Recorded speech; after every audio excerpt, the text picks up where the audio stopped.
When Aileen Wuornos was arrested in January 1991, no one yet realized that America was standing on the brink of one of the most sensational trials in its history. She would become the first woman ever convicted as a serial killer.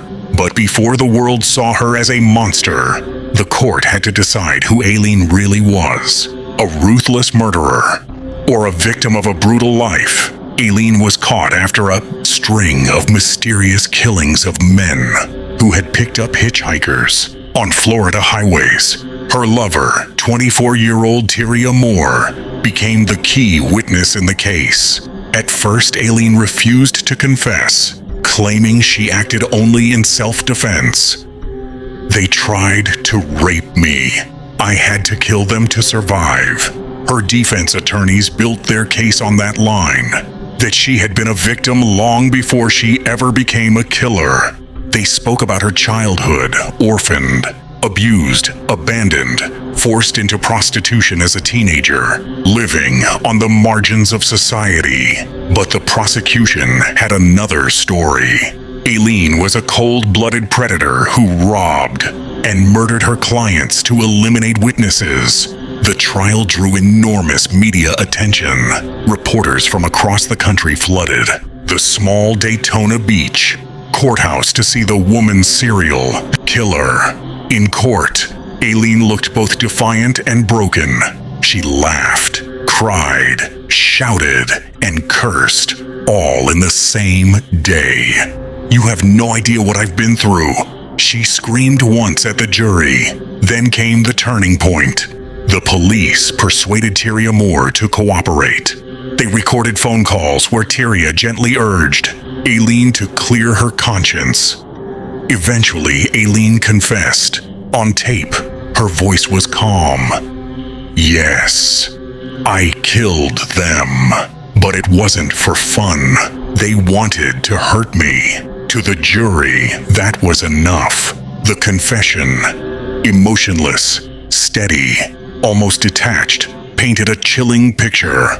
The media tore the story apart, calling her monster on wheels, the highway killer, the woman without a soul. She stopped being a person and became a spectacle. From that moment, the trial was no longer about justice. It was about America's fear and fascination with a woman who had crossed the final line. The trial began on January 13th, 1992. The Yale courtroom was packed. Journalists, psychologists, curious locals. Everyone wanted to see the woman who killed men. Aileen stood before them in plain prison clothes, no makeup, her eyes hollow, but her posture proud. She never begged for mercy. She stared straight at the judge and jury, interrupting witnesses with bursts of anger. Her lawyers insisted she was driven by trauma and fear, that every killing was an act of survival. Most of the men she shot had picked her up for sex and then turned violent. The prosecution, however, built a much colder case. Every murder, they argued, followed the same pattern: robbery, car theft, and then execution-style killing. To them, Aileen was not a victim. She was a hunter. When Tyria Moore took the stand, the room fell silent. She described Aileen's tears when watching TV reports about the victims, saying she didn't want it to go this far. But sympathy was short-lived. The prosecution introduced evidence linking Aileen to 7 murders, proving it was no accident. It was a pattern.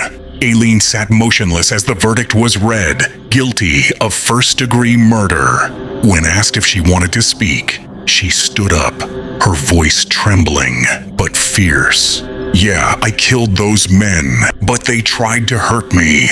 You've crucified me like Jesus Christ, and God knows it." Her words echoed across America. Headlines exploded. "The Devil's Woman confesses. Florida's female killer shows no remorse." The jury had no doubt. On January 31st, 1992, Aileen Wuornos was sentenced to death by lethal injection. Over the next few years, she received 6 more death sentences for other murders. Each hearing showed her unraveling further. Moments of rage, tears, and then eerie calm. Eventually, she gave up on appeals, saying she was tired of the world's lies. The spectacle continued on TV screens, documentaries, tabloids. But behind it all was a human being. Abandoned, damaged, and trapped in the machinery of judgment. While Aileen sat in her death row cell, the cameras kept rolling, waiting for her last breath.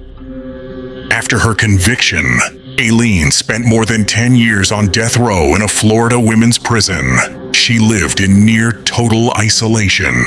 No friends, few visitors, just the occasional reporter or letter from a stranger who saw her not as a monster but as someone society had already destroyed long before the murders.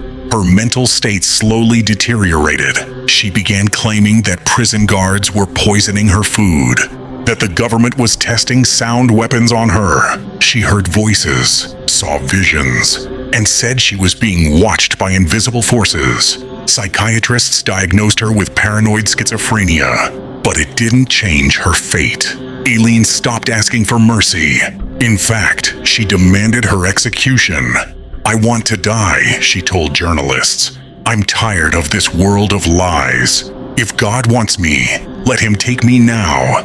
In her final days, she was calm. She prayed, wrote short notes, sometimes sat quietly, watching the sunset through the barred window.